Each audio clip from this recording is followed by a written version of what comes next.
Então, eu queria começar te perguntando assim, eu preciso trabalhar, quero oferecer o meu trabalho, mas não tenho experiência. O que eu faço?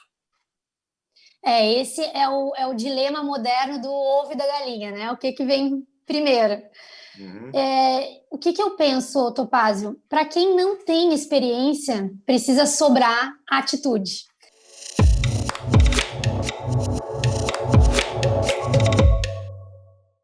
Olá, que bom que você está com a gente hoje. Hoje nós vamos falar muito para aquela pessoa, para você talvez, que está procurando uma recolocação no mercado, ou talvez até a sua primeira oportunidade de trabalho. Eu vou falar hoje com Flávia Souza, administradora, coaching com especialização na área de recolocação de pessoas, psicologia, uma pessoa muito interessante. Você vai adorar a nossa conversa de hoje.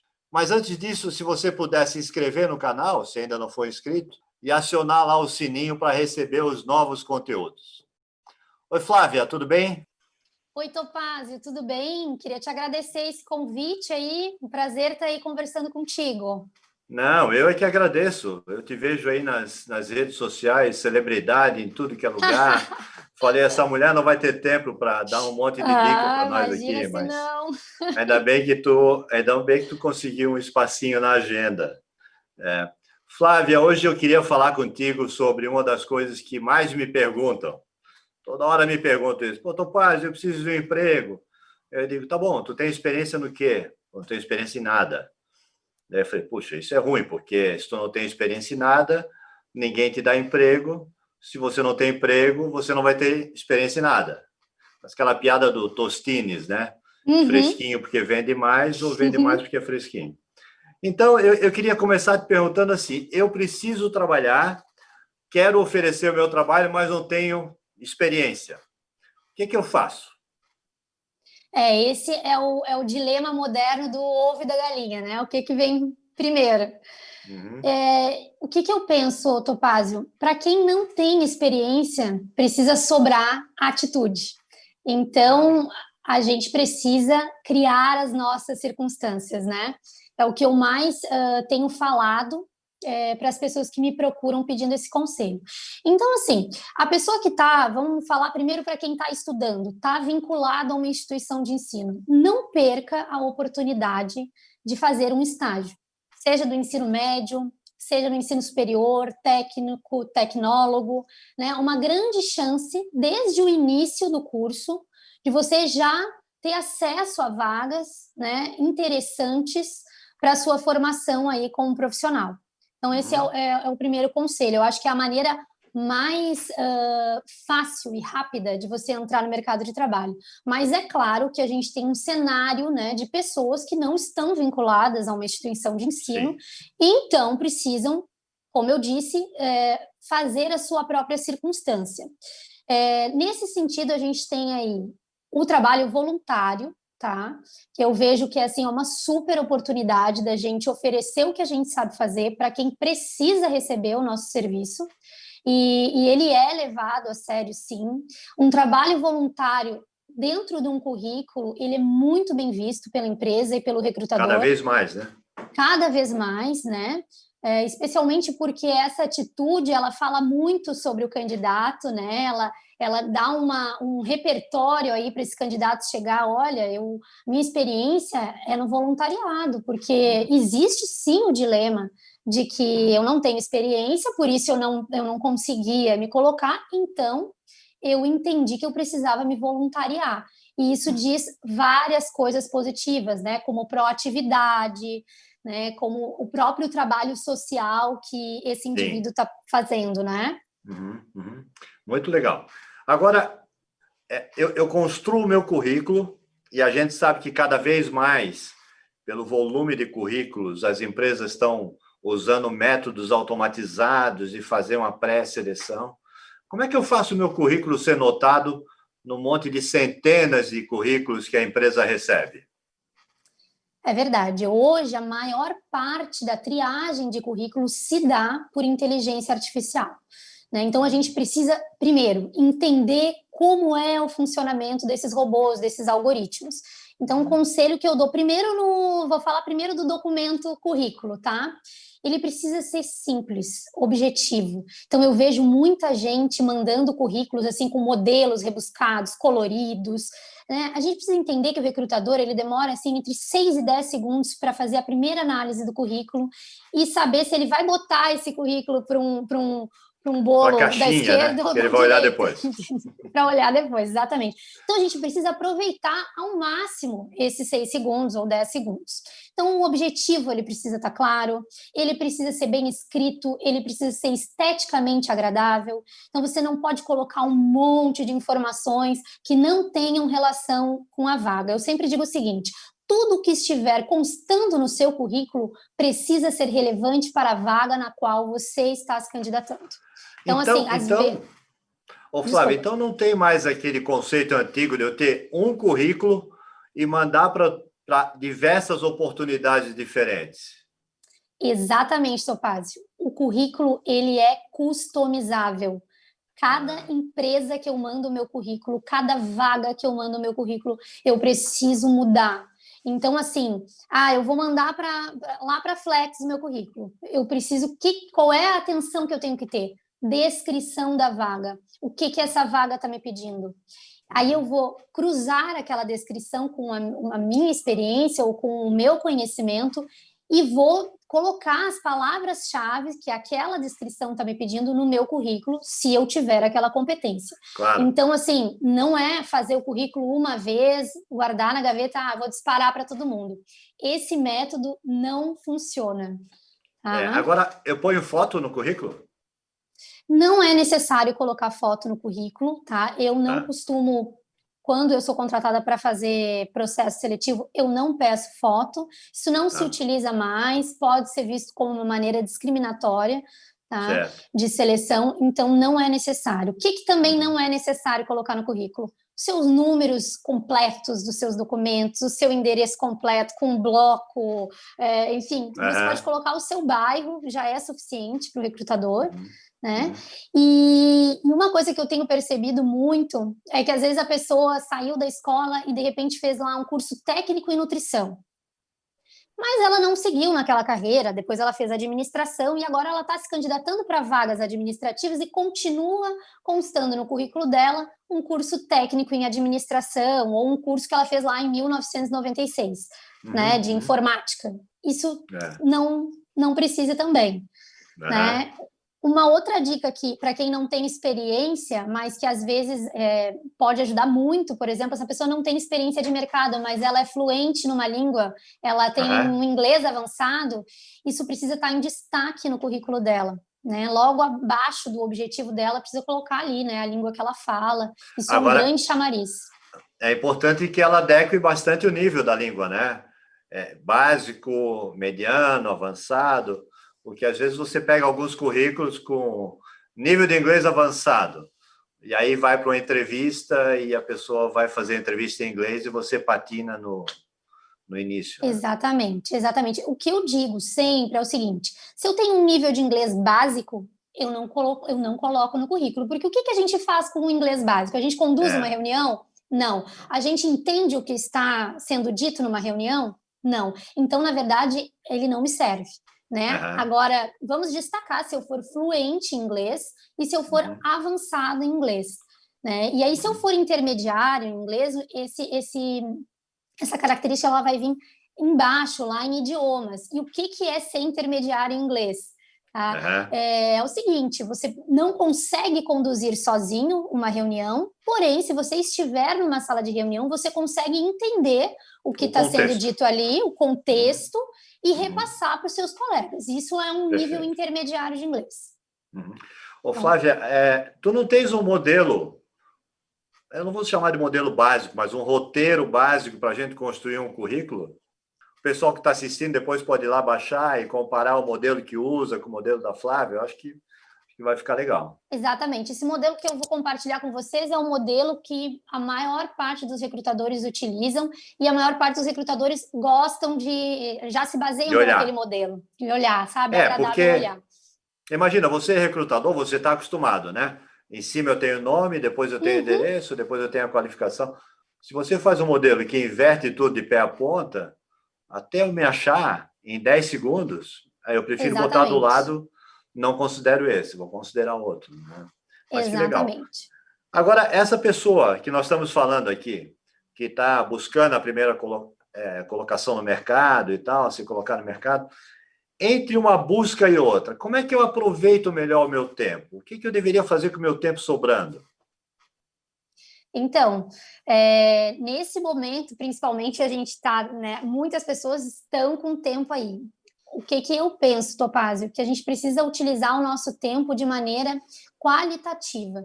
Então, como a gente tem muito curso agora online, muita live, muita coisa, às vezes a gente se inscreve em 1000 coisas, não faz nenhuma, e aquele monte de coisa não necessariamente vai nos levar ao nosso objetivo. Então, primeiro ponto, eu tenho tempo livre. O que eu estou querendo? Eu estou querendo me desenvolver de que maneira? Né? Eu preciso do quê? O que está faltando no meu currículo? Então, eu vou elencar, eu vou fazer uma lista aí de cursos, de formações, enfim, que eu preciso para aprimorar o meu currículo e vou planejar o meu tempo dentro disso. Né? Então, enquanto você está procurando uma colocação, é muito importante que você esteja se movimentando nesse sentido, até porque isso também serve como argumento na hora da entrevista, né? Estou te buscando. perguntar, o que tu Estou tá tentando me fazendo capacitar.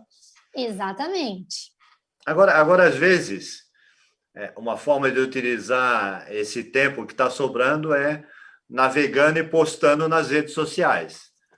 Que Também. cuidados o candidato tem que ter com relação ao que ele posta nas redes sociais? Porque cada vez mais isso virou informação adicional na seleção, né? Total, Topázio. A gente precisa entender que hoje todas as empresas, elas vão dar uma olhadinha sim na sua rede social e elas inclusive pedem, né? Na hora do cadastro ali, muitas vezes qual é o seu Instagram, qual é o seu Facebook. Enfim, a gente tem que entender que sim, a gente está sendo analisado o tempo todo. E uma coisa muito importante para a empresa é que esse candidato se adeque ao fit cultural dessa empresa, né? Que comungue dos mesmos valores, né? Isso é super importante. Então, a rede social é uma maneira, é um atalho que a empresa, ou que o recrutador encontra para entender mais ou menos qual é o perfil daquele candidato, o que ele gosta de fazer, qual é o estilo de vida dele. Ele é um esportista? O que ele está postando? Sim. Ele está postando o que ele está lendo agora, nesse momento? Então, você pode utilizar de maneira muito virtuosa as redes sociais, mas ela também pode te derrubar. Se você postar só foto de balada, de bebida, foto de intolerância, por exemplo, na maneira como você se coloca ali, né? Se você se mostrar como uma pessoa machista, como uma pessoa homofóbica, então tudo isso é observado, né? As pessoas precisam entender que não se trata de discriminação. Não. É uma questão de adequação do perfil, né? Quer dizer, então, vou dizer, se eu estou aqui selecionando uma vaga para uma academia de ginástica, obviamente que eu vou ver se o candidato tem um perfil mais apropriado a uma academia de ginástica, uma pessoa que gosta de exercícios, etc. e tal. Então, é uma questão de compor o perfil do candidato, né? Com certeza, até para esse candidato também não se frustrar quando chegar na empresa e entender que aquele lugar não está adequado para ele, né? Passei pelo funil do entrevistador, ou melhor, do recrutador. Vim com um grupo aqui agora. Daí a empresa disse, olha, agora nós vamos fazer uma dinâmica de grupo. Então, venham aqui na empresa às 14h30 na quinta-feira. Como é que eu devo participar dessa entrevista presencial? Bom, a entrevista presencial, assim, eu sempre digo uma vitória quando a gente chega na entrevista, né? Porque, a princípio, as nossas habilidades técnicas já foram aprovadas e aí o nosso comportamento é que vai definir aí o nosso sucesso ou não na entrevista. Então, não percam essa oportunidade de venderem seu peixe, né? Eu sempre gosto de comentar isso. O que é muito importante na entrevista? Você não pode ir para a entrevista sem conhecer a empresa que você está indo se candidatar. Então, assim, a gente precisa fazer uma varredura na história dessa empresa, de onde é que ela é, como é que ela nasceu, quem são os acionistas, tem acionistas, quem é o diretor, quais são os projetos que essa empresa participa, entende? Então, assim, às vezes, muitas vezes já aconteceu comigo, de eu fazer entrevista e a pessoa não ter a mínima ideia de que tipo de empresa se tratava. E isso já dá uma desanimada no início no recrutador ali, sim, né? Sim. Inclusive, porque o recrutador ele vai te perguntar, tudo bem, Topázio, mas por que a minha empresa? Por que tu te candidatou aqui para a minha empresa? Como é que tu pode colaborar aqui com a gente? E eu só vou saber essa resposta, como é que eu posso colaborar para a tua empresa? Pesquisando. Claro. Se eu entender quais são os valores dessa empresa, né? Agora, outra coisa, né? A questão do horário, né? Eu marquei 14h30 para fazer uma entrevista. Poxa, não deixa margem para o azar, né? Pega um ônibus antes, chega às 13h30. Mas eu vou chegar 1 hora antes. É melhor chegar 1 hora antes, fica no celular, pesquisando a empresa, percebe o ambiente da empresa, né? Porque normalmente você fica numa recepção, vê as pessoas entrarem, quais são os códigos de conduta daquela empresa mais despojada, mais formal. A gente, às vezes, perde a oportunidade aí, né? Exatamente. Eu sempre aconselho, inclusive, o candidato fazer esse trajeto um dia antes. Ele saber que tipo de trânsito ele pega, quantos sinais ele pega pelo caminho, né? Como é que é chegar nesse lugar. Eu sempre fiz isso, assim, porque a gente tem medo de dar... É surpresa esse caminho, sei lá, tá fechado ali, tem uma obra. Enfim, você precisa se informar. Outra coisa bem importante também que eu acho, Topázio, nessa varredura de informações acerca da empresa, a gente precisa entender qual é o estilo dessa empresa. E eu vou falar agora de dress code, né? Como é que a gente se veste para essa entrevista? Porque a gente precisa entender como que a gente, para onde é que a gente está indo, né? Aqui em Florianópolis, por exemplo, a gente tem diversas empresas de tecnologia que não tem um dress code, você vai como você quiser. Só que aquelas pessoas que trabalham de bermuda, por exemplo, elas já estão inseridas naquele contexto. Sim. A gente ainda não trabalha lá, a gente está indo para a entrevista. Então, quando a gente tem essa questão de uma empresa que é mais despojada, a gente não precisa ir vestido igual aqueles colaboradores que já estão lá. A gente pode um meio termo aí, né? Normal. A gente não vai de paletó, mas a gente pode botar uma camisa, uma calça jeans, né? Isso eu acho que é bem importante de falar. A gente precisa cuidar o tom que a gente vai vestir, porque a nossa roupa comunica, né? Comunica também. Então, esses detalhes são importantes. Tem a questão da roupa, tem a questão como é que você se porta num grupo, de dinâmica de grupo, né? Eu já vi muitas pessoas totalmente relaxadas na cadeira, não conseguem se concentrar, levanta a cada 10 minutos para ir no banheiro. Tudo isso vai compondo a percepção do selecionador, né? O ideal, em dinâmicas de grupo, as pessoas ficam muito nervosas às vezes, né? Nossa, mas estão me observando. Então, sim, esse é o intuito mesmo, né? De a gente observar o comportamento. Mas o ideal para não ter erro é que a gente seja, né, o mais natural possível, entendendo que a gente não está em casa.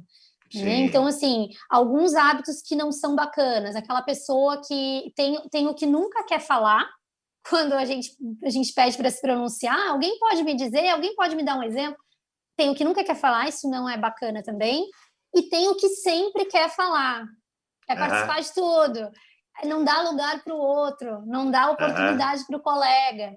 Então, o meio termo, ele é sempre mais interessante. Acaba funcionando. Né? Exatamente. Agora, Flávio, uma outra questão, a gente sabe que as pessoas estão vivendo muito mais tempo do que viviam antes, que as pessoas mudam mais de emprego do que mudavam antes. A importância do primeiro emprego.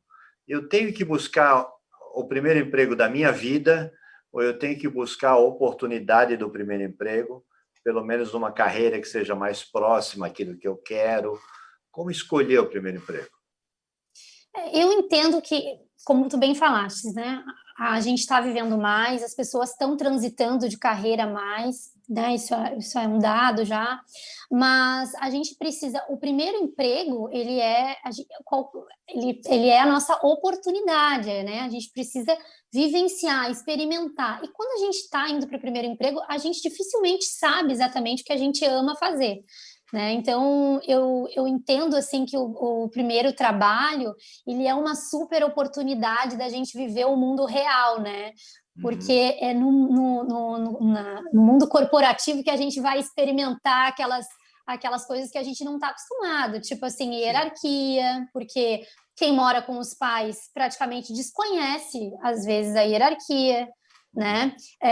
Tolerância, vai saber viver no time, com a equipe. Isso a gente só imaginava como a gente ia fazer. Quando a gente chega lá é que a gente vivencia e entende, inclusive, os nossos gaps, né? As questões que a gente precisa desenvolver. Então, eu entendo que o primeiro trabalho é assim, eu vou ver como é que é esse mundo do trabalho.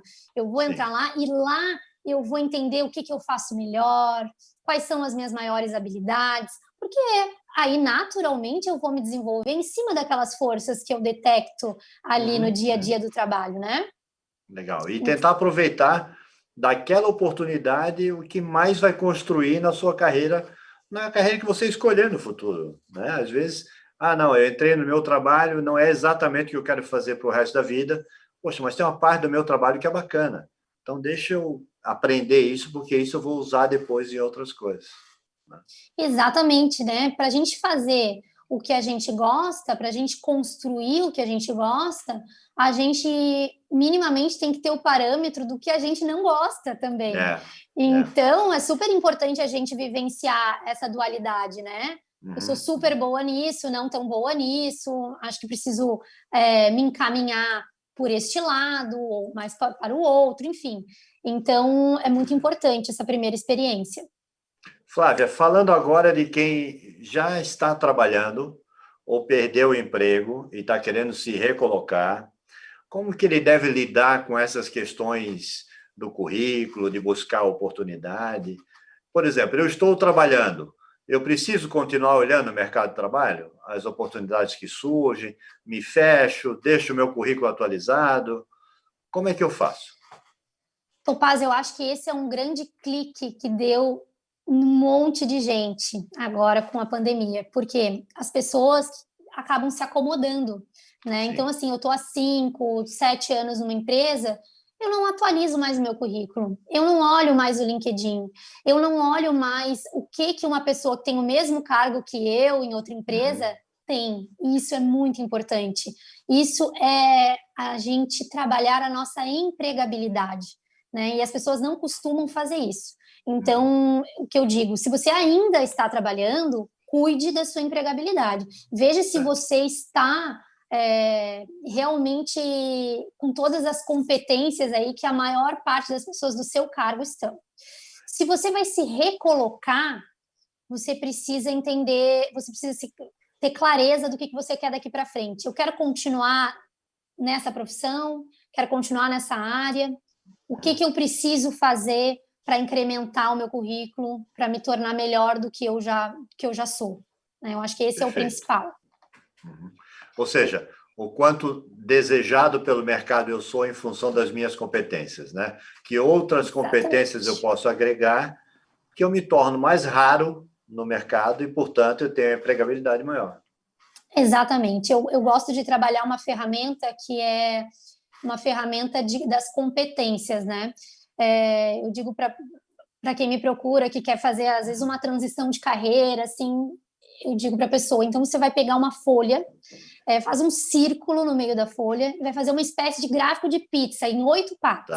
Você vai pegar aquela pessoa que você admira ali, tu viu, às vezes, no LinkedIn, a pessoa, poxa, ela trabalha numa super empresa, ela tem um cargo de coordenação, vai pegar as competências daquela pessoa e colocar no teu gráfico. E do lado tu vai fazer o teu. E aí nós vamos fazer uma comparação. O que me falta daqui? O que eu já tenho? E o que eu preciso trabalhar? Sabe? Eu acho que que isso é muito didático, Topázio, e hoje é muito fácil, eu não preciso ligar para a pessoa para saber o que ela tem. O LinkedIn está aí nos dando todas essas informações.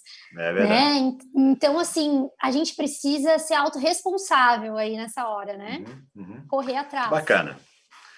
Flávia, a gente podia ficar conversando um monte aqui, porque os assuntos são muito dinâmicos e legais, mas também tem um pessoal que perdeu o emprego e está se sentindo desanimado, às vezes sem perspectiva, e eu digo assim, sem caminho, perdido. Me dá uma dica, me dá um conselho para essa pessoa que está nos vendo aqui, que está nesse momento, acabou de perder o emprego, não sabe para onde é que vai. Me dá uma dica. Topázio, assim, eu sempre comento que perder um emprego, a gente fica numa espécie de luto ali temporário, né? Porque esse vão ali não é só o emprego, né? Uma rotina toda que estava desenhada para aquele trabalho, né? Então, assim, acolha, o que eu digo para essa pessoa, acolha esse sentimento nesse momento, né? É natural que você esteja se sentindo triste, porém, não por muito tempo, né? Não dá para a gente ficar nessa letargia aí por muito tempo, porque esses sentimentos, eles não nos favorecem, né? Não favorecem a nossa caminhada. Então, outro conselho é cuide da sua saúde emocional. Está triste, se você puder buscar, se você ficar triste por muito mais tempo do que o normal, você precisa buscar uma ajuda. Se exercitar, por exemplo, para mudar a química do nosso cérebro é muito importante, né? A gente precisa estar com o ânimo de fazer uma nova busca. E a gente precisa estar forte para isso, né? Então, assim, ficar sentado no sofá, comendo o dia inteiro, não é uma atitude que vai te ajudar. Então, assim, perceba esse momento, não se identifique com essa situação como, eu sou um desempregado. Não, eu estou passando por um desemprego. E eu posso, sim, mudar esse estado para o meu estado desejado, né? Então, assim, curta o seu luto um pouquinho, mas se planeje rapidamente. E, para isso, existem muitos cursos aí, né? Agora à disposição da gente, FGV, USP, SESI e Senai, estão com plataformas muito legais de cursos gratuitos online. Então, assim, vamos aproveitar e vamos tentar ver o copo meio cheio nessa situação. Curte o luto, mas vai à luta. Exatamente. Não fica muito tempo curtindo o luto. Exatamente. Flávia Souza, muito bom falar contigo, super, super obrigado pela tua disponibilidade. Depois a gente vai colocar aqui todos os teus endereços nas redes sociais. O pessoal pode te acompanhar lá, que tem super dicas sempre. E acho que vai ajudar muito quem nos escutar aqui, quem nos vê, porque foi super legal. Muito, muito obrigado pelo teu tempo. Topázio, eu que agradeço a oportunidade. Muito legal, adorei falar contigo sobre esse tema. Acho que o momento pede mesmo, né? Que a gente se ajude de todas as formas que a gente puder, né? É assim que a gente vai virar o jogo. Tchau, obrigado. Tchau, um abraço. Abraço. Essa foi Flávia Souza, uma pessoa fantástica e que pode ajudar muito na sua recolocação ou no seu primeiro emprego. Nós vamos deixar aqui a indicação daquele modelo de currículo que a Flávia falou e também de todos os endereços de mídia social que a Flávia está sempre atualizando com conteúdos super dinâmicos. Muito obrigado por ter chegado até aqui com a gente e deixe seu comentário, porque é super importante. Um abraço.